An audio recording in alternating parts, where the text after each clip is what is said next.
추경호 원내대표가 조금 전 기자들의 질문에 대해서 이렇게 답변을 했습니다. 만찬 분위기는 어제 대통령실 브리핑 내용이 가장 정확하다. 화기애애했다.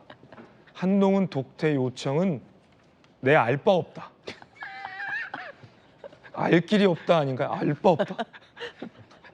맹탕 얘기. 원래 밥 먹는데. 어쨌든 추경호 원내대표는 독대 요청은 잘 모르겠고 분위기는 좋았다. 이렇게 반박하고 있습니다. 독대 요청이 보도되면 왜 안 되느냐라는 한동훈 대표의 반문. 하지만 당내 중진인 권영세 의원은 이렇게 얘기합니다. 권영세 의원의 이야기 들어보시죠. 대통령께서 체코 방문하고 와서 체코에서 맞습니다. 원전 그 수주와 관련해서도 여러 가지 예의거리들이 성과도 있고 예. 여러 가지 예의거리들이 많지 않습니까? 그건 어디로 다 없어져 버리고 여당 대표와 네. 대통령 간의 뭐 견해 차이, 예. 갈등 이런 부분만 부각이 되는 거는 바람직하지 않습니다. 그래서 그런 부분에서 한동훈 대표가 이게 공개적으로 이렇게 독대 얘기를 제기한 거는 사려 깊지 못한 행동이라고 생각을 합니다. 자, 한 대표와 권 의원의 의견이 다른데 네. 어떻게 보십니까? 아까도 말씀드렸지만 독대는 굉장히 물밑으로 조용히 조율이 해야 된다.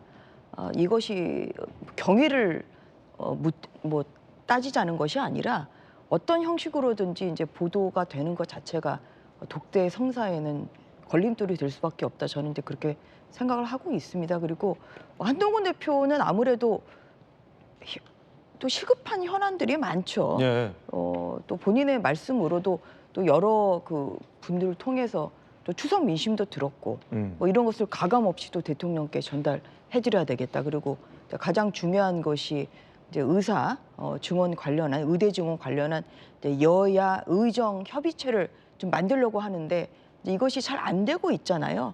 이제 그런 부분에 있어서 지금 한동훈 대표는 내년도에 그 의대 정원도 지금 테이블에 올릴 수 있다.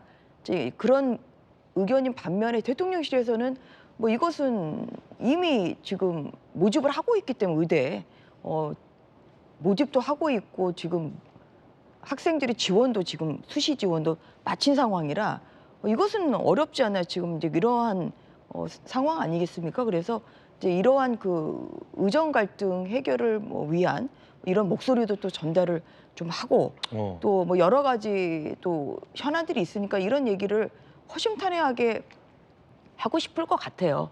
이제 그런데 이제 이것이 점점 늦어지고 있으니까 그러니까 좀 언론을 통해서 또 이런 사실이 지금 알려지게 되는 거 아닌가 좀 그런데요. 아마 뭐 대통령께서도 이러한 그 지금 현재의 여러 가지 현안에 대해서는 또 당과 협의할 건 또 협의할 부분이 충분히 있습니다. 그래서 뭐 형식에 구애받을 것이 아니라 그리고 저는 꼭 한동훈 대표와 두 분이 만나야 된다. 사실 저는 그렇게 생각하지는 않습니다. 어제도 잠시 나왔습니다만 오히려 지금 국감을 지금 앞두고 있는 상황이고 네. 굉장히 중요한 부분은 오히려 원내에서 결정을 해야 되는 것이 많기 때문에 그래서 저는 추경호 원내대표와 세 분이서 저는 만나는 것도 이것도 저는 필요하다고 생각을 하고 있거든요. 그렇기 때문에 형식에 구애받지 않고 서로 적절한 이러한 그 시점을 서로 조율을 해서 아마 만나시지 않을까 저는 그렇게 생각을 하고 있습니다. 그래서 이게 왜 당장 안 만나죠? 이런 식의 저는 그런 지금 뉘앙스는 저는 이것은 좀 현재 바람직하지 않다. 오히려 당정 갈등만 오히려 부추기는 요소라는 그런 생각을 하고 있고요. 조금 더 서로 좀 대화를 하면서 그러면서 그런 현안에 대해서 당정에 만나는 그러한 자리가 저는 뭐 마련되지 않을까 하는 그런 생각을 가지고 있습니다. 정익진 변호사님. 네네. 그런데 한 대표 쪽 얘기를 들어보면 아니 지금 언론 보도냐 아니냐가 뭐가 중요하냐. 급하다. 의대 문제 해결하려면 급하다. 영부인 문제 논의하려면 급하다. 네네. 안 만나주니까 언론 보도로 내가 얘기하는 거 아니냐. 네네. 뭐 이런 기류도 좀 있는 것 같은데 그럼 대통령은 왜 한 대표를 안 만나줍니까? 그게 의문이죠. 왜냐하면 지금 형식적인 것도 물론 중요합니다. 예의를 갖추어가지고 더군다나 다른 사람도 아닌 대통령 만나는데 그냥 무턱대고 뭐 들어가가지고 나 만나주시오 이렇게 이야기하면 대통령이 만나주시겠습니까? 하지만은 형식보다도 더 중요한 현안이 있을 때에는 그럼 어쩔 수 없는 거 아니겠습니까? 그다음에 장동혁 최고위원인가요? 그런 이야기 했었잖아요. 그 독대 요청을 이번이 처음이 한 것이 아니다. 저는 그렇게 들었는데요. 네. 그렇다라고 하면 제가 판단하기로는 제 예측으로는 한동훈 대표가 이미 여러 번 언론에 드러나지 않게 대통령한테 한번 만나 주십시오라고 이야기를 드렸던 것 같은데 그게 계속 리젝트 당하니까 그러니까 어쩔 수 없이 하다가 이제는 언론에 오픈이 된 것이 아닌가 저는 그런 생각이 들거든요. 그다음에 대통령이 해야 될 일이 무엇이겠습니까? 대통령은 정치하시는 분이잖아요. 정치가 뭡니까? 결국은 사람을 쓰고 문제를 해결하는 거잖아요. 제대로 된 사람을 써가지고 우리나라의 현안들을 해결하는 게 그게 정치 아니겠습니까? 그러면 사람을 쓰려면 사람을 만나야 되는데 가장 자주 만나야 될 사람 중에 하나가 누구냐? 비서실장도 만나야 되고 총리도 만나야 되고 하지만 가장 많이 만나야 될 사람 중에 하나가 여당 대표 아니겠습니까? 그러면 여당 대표가 대통령님 한번 저 시간 좀 내주세요. 그러면은 예컨대 지금 언론사 대표님이 편집국장이 한번 만나달라고 하는데 그걸 계속 안 만날래 그러면은 좀 이상한 거 아니겠습니까? 저는 이런 부분들이 국민들한테 좀 납득이 돼야 되고요. 만약에 대통령이 여당 대표를 만나지 않으려고 한다라고 하면 왜 그런 것인가에 대해서 조금 이례적인 상황이니까 이런 부분들에 대해서 국민들이 의문을 해소할 수 있는 설명이라도 좀 해주셔야 되는 것이 아닌가 저는 그런 생각이 듭니다. 예. 그런데 또 시간을 좀 되돌려 보면 선거 끝나고 대통령이 한 대표 한번 청와대 오라라고 했는데 한 대표가 몸이 안 좋다라고 안 가면서 다른 사람들은 또 만났었던 적이 있잖아요. 이번엔 또 반대가 됐네요. 박수현 의원님. 예. 이게 제가 가끔 인용하는 말인데 이게 나무에 못을 박잖아요. 그러니까 못을 빼낼 수 있지만 못이 박힌 자국은 남는 거예요. 아무리 검사 시절에 정말 뭐 주군과 부하 같은 아니면 선후배가 됐든 그런 사이였을 겁니다. 그런 사이이기 때문에 사실은 작은 상처라도 더 깊게 느껴지는 것이 있을 수 있어요. 특히 대통령 입장에서는 초반에 힘들 때 한동훈 비대위원장 시절에 김건희 여사의 문제에 관해서 국민적 눈높이로 볼 때 아쉬운 점이 있다거나 이런 것들이 굉장히 상처가 되는 발언이었을 거고 또 검사 시절 친한 선후배였던 가족 같은 그런 사이에서 자네가 나한테 이런 말을 할 수 있어? 라고 하는 지금 대통령과 여당의 비대위원장이나 대표의 위치가 아니라 아직 그런 어떤 공적인 관계가 아니라 사적인 관계의 사이에서 보면 굉장히 섭섭한 마음이 쌓이고 쌓일 수 있었거든요.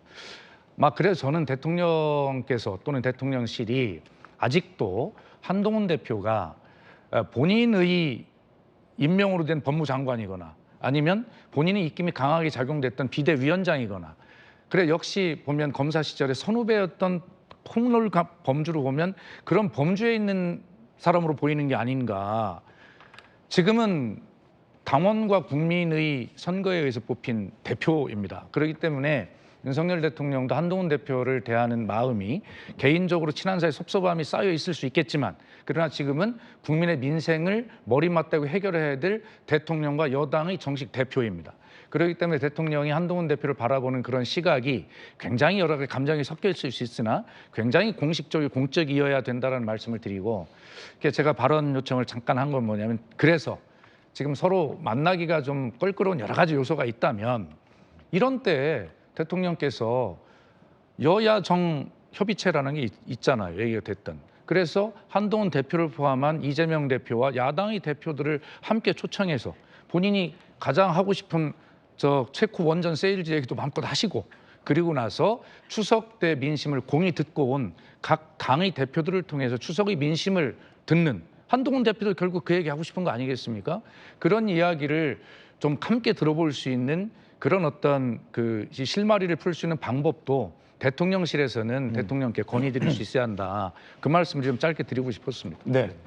자, 김영주 의원님. 네.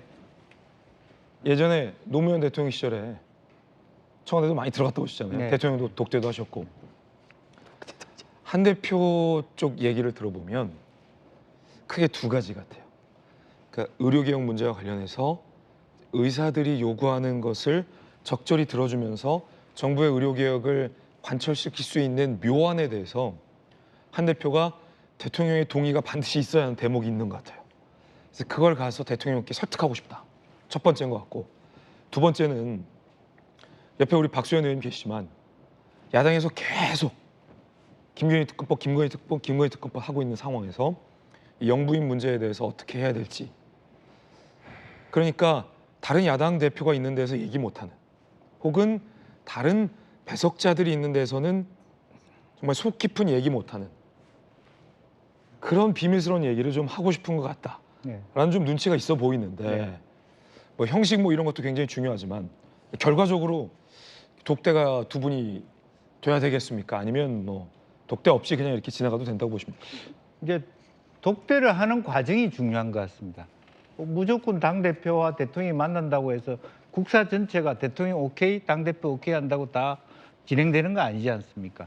그러면 저는 제 같으면 한동훈 대표가 위임하는 2인자가 있다면 누군가 뭐 장동혁 최고든 누구든 간에 그분하고 홍철호 정무수석하고 충분히 물밑에서 조율을 하고, 중요한 건 대통령 입장보다는 제일 지금 문제가 되는 건 대통령실의 입장입니다. 대통령실이 대통령 입장 밑에 숨어서 꼼짝도 안 하는 상태에서 계속적으로 부딪힐 수밖에 없어요. 그러면 한동훈 대표가 전략적으로는 대통령실을 설득해야죠. 그 대통령실에 있는 분들이 비서실장이나 뭐 사회수석 이런 분들이 대통령에게 설득하도록 그렇게 가야 되는 거예요. 그게 프로토콜입니다. 그걸 급해서 대통령하고 우리나라 국정이 그야말로 뭐 집안 일도 아니잖아요. 아버지가 결정 내리면 되는 일이 아니잖아요. 대통령실이 대통령의 입장이 견고하고 그 견고한 입장 밑에 대통령실이 있다면 우선은 당이 뭐 정조위원장이든 어쨌든 김미애 의원이든 그런 의료 관련된 부분에 대해서, 혹은 법률위 부위원장이나 이런 분들을 통해서 김건희 여사 건과 의료 대량권에 대해서 대통령실을 움직이고, 그 대통령실에 있는 분들이 대통령을 설득할 수 있는 그런 것도 있지 않느냐. 그런 건 다 무시하고 내가 만나줄래 안 만나줄래 이렇게 얘기하는 것은 굉장히 어찌 보면 그냥 낮은 단계의 어프로치 같다. 대통령실의 입장에서 그런 생각이 듭니다. 이제 그래서 조금 그런 면에서 좀 한동훈 대표가 마음은 급하시더라도 조금 더 당내의 친윤계와 대통령실이 견고한 대통령 입장을 부드럽게 만들어줘야만 빨리 풀릴 것이다. 이런 생각도 좀 해줬으면 좋겠다는 생각입니다. 주변 사람들의 역할도 필요하다. 네네. 예전에 노무현 대통령 어떻게 그렇게 자주 만나셨어요? 청와대 가셔서 그것은 벌컥벌컥 들어갔잖아요, 그냥. 아니 그것은 이 뒷방이 있는 거죠. 뒷방에. 대통령 개인 공간이 있는 거죠. 아내가? 대통령하고 소주 마시면서 이야기할 수 있는 부분인 거고, 그런 공간이 필요한 거예요. 공식적인 저런 만찬 아무 의미가 없다는 거죠. 그런 공간에 들어가서 우리 박수현 의원 너무 잘 아시지만 편안하게 정말 노무현 대통령 만날 때는 노무현 대통령이 눈짓으로 이렇게 해요. 이게 뭡니까 이게? 녹음기가 있다는 거죠. 청와대에? 모든 대통령과의 접견할 때는 다 녹음이 되니까 우리끼리 마음이라고 아무나 까지 말라. 눈짓으로 그렇게 했어요. 실제 우리끼리 까는 얘기는 뒷방 따로 가서 했다니까. 공간이 완전 다르. 그런 부분을 좀 해량을 해라. 저 공간에서 무슨 얘기를 하겠어요. 그래서 대통령과 대통령실이 마음으로서 한동훈 대표를 받아들일 수 있는 부드러운 어떤 아이스 브레이킹이 필요하다. 마음이 아무리 급해도. 그런 말씀을 드리고 싶어요. 자, 여러 선배 정치인들의 어떤 조언 전해드렸습니다.